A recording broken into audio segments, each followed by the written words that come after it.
ಸಮನ್ವಯತೆ ಅಂದರೆ ಒಂದಾಗಿಸಿಕೊಳ್ಳೋದು. ನಡೆ ನುಡಿ ಲೌಕಿಕ ಪಾರಮಾರ್ಥ ಆತ್ಮಕಲ್ಯಾಣ ಸಮಾಜ ಕಲ್ಯಾಣವನ್ನು ಬಸವಣ್ಣನವರು ಒಂದಾಗಿಸಿಕೊಂಡಿದ್ದರು.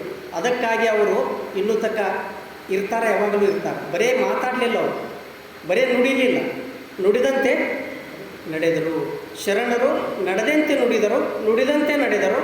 ಅವರು ನಡೆದಂತೆ ನುಡಿದ ಆತ್ಮಸಾಕ್ಷಿಯ ವಾಣಿಗಳೇ ವಚನಗಳಾದವು. ಅದಕ್ಕೆ ಉದಾಹರಣೆ ಏನು? ಉದಾಹರಣೆ ನೋಡ್ರಿ, ಒಂದು ವಚನ ಬಸವಣ್ಣನವರದು. ಭಕ್ತಿ ಶುಭಾಶಯ ನುಡಿಯ ನುಡಿವೆ, ನುಡಿದಂತೆ ನಡೆವೆ, ನಡೆಯಲ್ಲಿ ನುಡಿಯ ಪೂರೈಸುವೆ, ಮೇಲೆ ತೂಗುವ ತ್ರಾಸು ಕಟ್ಟಳೆ ನಿಮ್ಮ ಕೈಯಲ್ಲಿ. ಈ ಪಾಯಿಂಟ್ ನೋಡ್ರಿ. ಒಂದು ಜವೆ ಕೊರತೆಯಾದಡೆ ನನ್ನನ್ನು ಅದ್ದಿ ನೀನು ಎದ್ದು ಹೋಗಯ್ಯ ಉಡಲು ಸಂಗಮದೇವ. ಭಕ್ತಿ ಶುಭಾಶಯ ನುಡಿಯ ನುಡಿವೆ, ಒಳ್ಳೆ ಮಾತುಗಳನ್ನೇ ಮಂಗಳಕರವಾದ ನುಡಿಯನ್ನೇ ನುಡಿತೀನಿ, ನಡೆಯಲ್ಲಿ ನುಡಿಯ ಪೂರೈಸುವೆ. ಹಂಗೆ ನಡಿತೀನಿ, ನುಡಿದಂತೆ ನಡಿತೀನಿ ಅಂತ ಹೇಳಿದರು. ಈ ಮಾತಿನೊಳಗೆ ಏನಾದರೂ ಒಂದು ಜವೆ, ಒಂದು ಕೂದಲೆಳೆಯಷ್ಟು ಫರಕ್ ಆದ್ರೆ, ಡಿಫ್ರೆನ್ಸ್ ಆದ್ರೆ ನನ್ನನ್ನು ಅದ್ದಿ ನನ್ನ ಅಂಗದಿಂದ ನೀವು ಹೋಗಪ್ಪ ಪರಮಾತ್ಮ. ಯಾಕಂದ್ರೆ ಪರಮಾತ್ಮನವ್ರು ಬೇರೆ ಕಡೆ ಕಂಡಿಲ್ಲ, ಒಳಗೆ ಅಂತರಂಗದಲ್ಲೇ ಪರಮಾತ್ಮನ ಅದಾರ ಅಂತ ಹೇಳಿದ್ರಿ ಶರಣರೆಲ್ಲ. ನೀನು ನಾನು ಬಿಟ್ಟು ಹೋಗಿಬಿಡಪ್ಪ ಅಂತ ಹೇಳ್ತಾರೆ. ಎಂಥ ಒಂದು ಅವರು ಕಾನ್ಫಿಡೆನ್ಸ್ ನೋಡ್ರಿ, ಎಂಥ ಧೈರ್ಯ ಅವರು. ಇನ್ನೊಂದು ಕಡೆ ಹೇಳ್ತಾರೆ, ನುಡಿಯಲ್ಲಿ ಎಚ್ಚತ್ತು ನಡೆಯಲ್ಲಿ ತಪ್ಪಿದಡೆ ಕೈಯೊಳಗಿರ್ದ ಲಿಂಗ ಘಟಸರ್ಪವಯ್ಯ. ನುಡಿಯಲ್ಲಿ ಎಚ್ಚತ್ತು ನಡೆಯಲ್ಲಿ ತಪ್ಪಿದಡೆ. ಭಾಳ ಚೆಂದಾಗಿ ಮಾತಾಡೋದು, ಭಾಳ ಚೆಂದಾಗಿ ಭಾಷಣ ಮಾಡೋದು. ಆದರೆ ನಡೆಯೇ ಇರಲಿಲ್ಲ ಅಂತಂದ್ರೆ ಕೈಯೊಳಗಿರ್ದ ಲಿಂಗ ಘಟಸರ್ಪವಯ್ಯ. ಅದು ಲಿಂಗ ಅಲ್ಲೋ ಹಾವಿದ್ದಂಗೆ ಆಗ್ತೈತಿ. ಯಾವಾಗ ಕಸ್ತೈತಿ ನಿನಗೆ ಗೊತ್ತಿಲ್ಲ ಅಂತಂದ್ರೆ, ನೀನು ಯಾವಾಗ ಕೆಡುತ್ತೈತಿ ಗೊತ್ತಿಲ್ಲ. ಸೊ ಸಮನ್ವಯತೆ ಇತ್ತು ಅವರಲ್ಲಿ, ನಡೆ ನುಡಿ ಸಮನ್ವಯತೆ ಇತ್ತು. ಅದೇ ರೀತಿ ಲೌಕಿಕ ಪಾರಮಾರ್ಥ ಸಮನ್ವಯತೆ ಇತ್ತು ಬಸವಣ್ಣನವರು. ಲೌಕಿಕದಲ್ಲಿ ಇದ್ದುಕೊಂಡ ಪಾರಮಾರ್ಥವನ್ನು ಸಾಧಿಸಿದ್ರಲ್ಲ, ನಮ್ಮಂಗೆ ಸಂಸಾರಿಗಳಾಗಿದ್ದರು, ಸಂಸಾರದಲ್ಲೇ ಪಾರಮಾರ್ಥವನ್ನು ಕೊಂಡರು. ಅದು ನಮಗೆ ಅದಕ್ಕೆ ಬಸವಣ್ಣ ನಮಗೆ ಭಾಳ ಆದರ್ಶ ಆಗ್ತಾನೆ. ಅಂದ್ರೆ ನಾವು ಸಾಧಿಸಬಹುದಲ್ಲ, ಅವನಷ್ಟು ಲೆವೆಲ್ಗೆ ಹೋಗಲಿಲ್ಲ ಅಂದ್ರೆ ಒಂದು 50%, 10% ಸಾಧಿಸಬಹುದಲ್ಲ ಅನ್ನುವಂಥ ಧೈರ್ಯ ಬರ್ತೈತಿ. ಲೌಕಿಕದಲ್ಲಿ ಇದ್ದುಕೊಂಡ ಪಾರಮಾರ್ಥವನ್ನು ಸಾಧಿಸಿದರು. ಹೆಂಗೆ ಸಾಧಿಸಿದರು? ಅಲ್ಲಮರು ಒಂದು ವಚನ ಹೇಳ್ತಾರೆ ಬಸವಣ್ಣನವ್ರ ಕುರಿತು.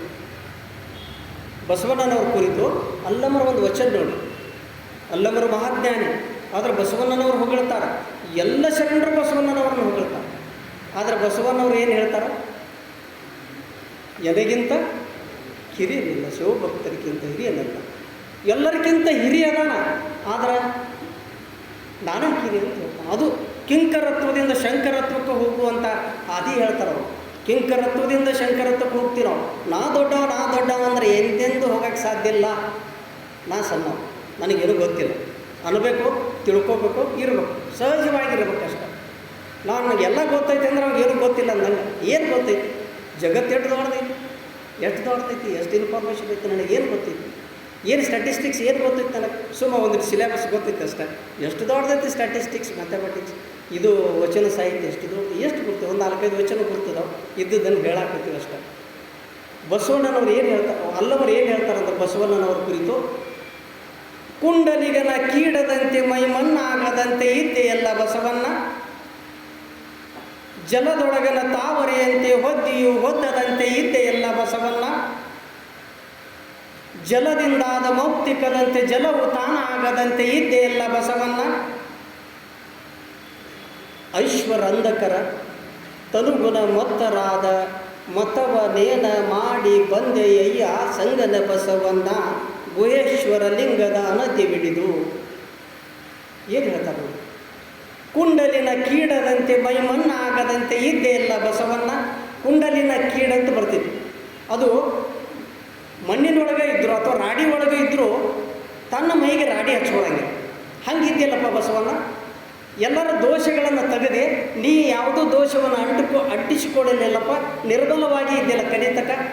ಒಂದೇ ಉದಾಹರಣೆ ಕೊಡ್ತಾರೆ. ಎರಡನೇ ಉದಾಹರಣೆ, ಜಲದೊಳಗನ ತಾವರೆಯಂತೆ ಹೊದ್ದಿಯು ಹೊದ್ದದಂತೆ ಇದ್ದೇ ಇಲ್ಲ ಬಸವಣ್ಣ, ಜಲದೊಳಗೆ ತಾವರೆ ಅದ, ಕಮಲದ, ಜಲದ ಗುಣ ಅವಗುಣಗಳಿಗೆ ಅದು ಅಂಟಿಕೊಂಡಿಲ್ಲ. ಕೆಸರಿನೊಳಗಿದ್ದರೂ ಕಮಲ ಕೆಸರಿಗೆ ಅಂಟಿಕೊಂಡಿಲ್ಲ. ಹಾಗೆ ಇದೆಯಲ್ಲಪ್ಪ, ಸಂಸಾರದೊಳಗಿದ್ದರೂ ಸಂಸಾರವನ್ನು ಹಚ್ಕೊಳ್ಳಿಲ್ಲ ಅಲ್ಪ ಬಸವಣ್ಣ. ಮೂರನೇ ಉದಾಹರಣೆ ಕೊಡ್ತಾರೆ. ಜಲದಿಂದಾದ ಮೌಕ್ತಿಕದಂತೆ ಜಲವು ತಾನಾಗದಂತೆ ಇದ್ದೆಯಲ್ಲ ಬಸವಣ್ಣ. ಜಲದಿಂದಾದ ಮೌಕ್ತಿಕ ಅಂದ್ರೆ ಜಲದಿಂದ ಮುತ್ತಾಗ್ತೈತಿ, ಹೊಳೆ ಹೊಳೆ ನೀರಾಗ್ತೈತೇನು? ಹೊಳೆ ನೀರಾಗ್ತೈತಿ ಆಗುವುದಿಲ್ಲ. ಹಂಗಿದ್ಯಲ್ಲಪ್ಪ ಬಸವಣ್ಣ. ಹೊಳೆ ನೀರು ಎಂದೂ ಆಗಲಿಲ್ಲಲ್ಲಪ್ಪ. ಅಂದ್ರೆ ಸಾಧನೆಯ ಉತ್ತುಂಗ ಸ್ಥಿತಿಗೆ ಹೋಗಿ ಯಾವ ಕಾರಣಕ್ಕೂ ನೀನು ಕೆಳಗೆ ಬರಲಿಲ್ಲಲ್ಲಪ್ಪ. ಕೊನೆ ತನಕನೂ ನೀನು ಸಾಧನೆ ಉತ್ತುಂಗ ಸ್ಥಿತಿ ಒಳಗಿದ್ಯಲ್ಲಪ್ಪ.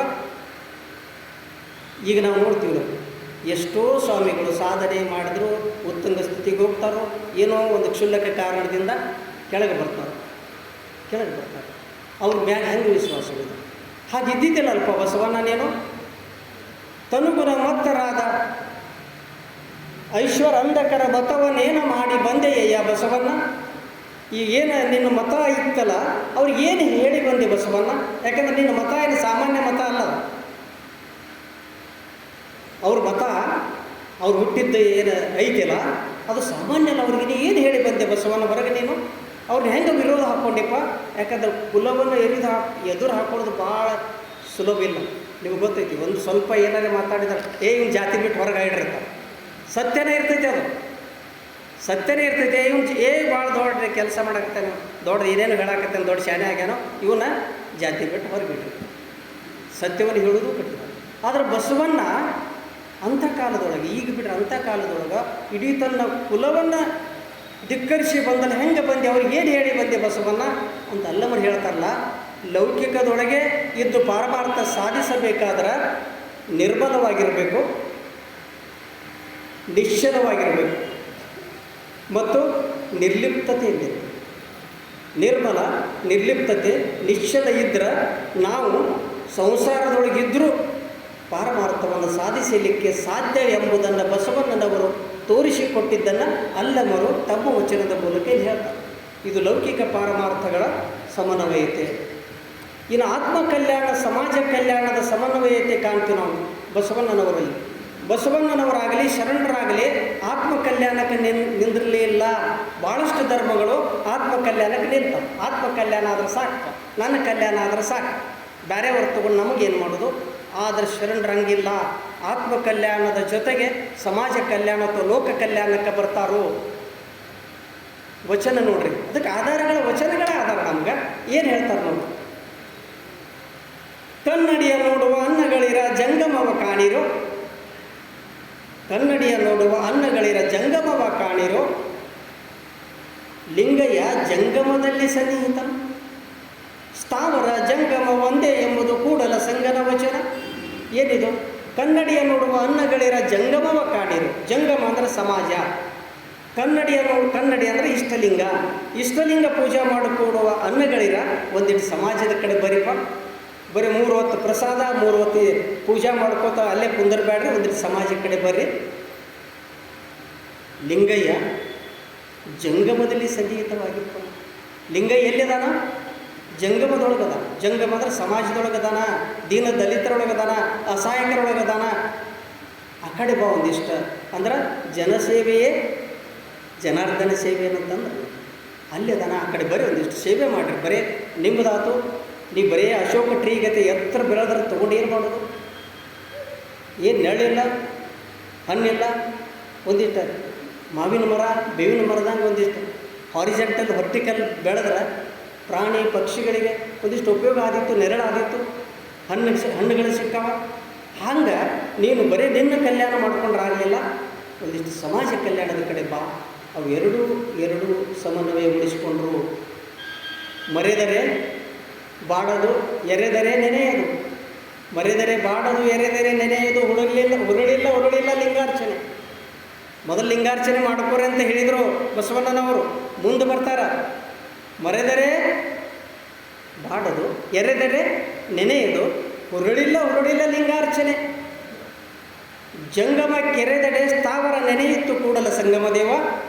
ಏನು ವಚನ ಕೊಟ್ಟರು? ಮರತರ ಏನರ ಲಿಂಗ ಬಾಡ್ತೈತೇನು? ಇಲ್ಲ. ಎರೆದ್ರೆ ಏನರ ನೆನಿತೈತೇನು? ಅಂದ್ರೆ ನೀರು ಹಾಕಿದ್ರೆ ಅಥವಾ ಹಾಲು ಅಭಿಷೇಕ ಮಾಡಿದ್ರೆ ನೆನಿತೈತೇನು? ಇಲ್ಲ. ಹುರುಳಿಲ್ಲ ಲಿಂಗಾರ್ಚನೆ.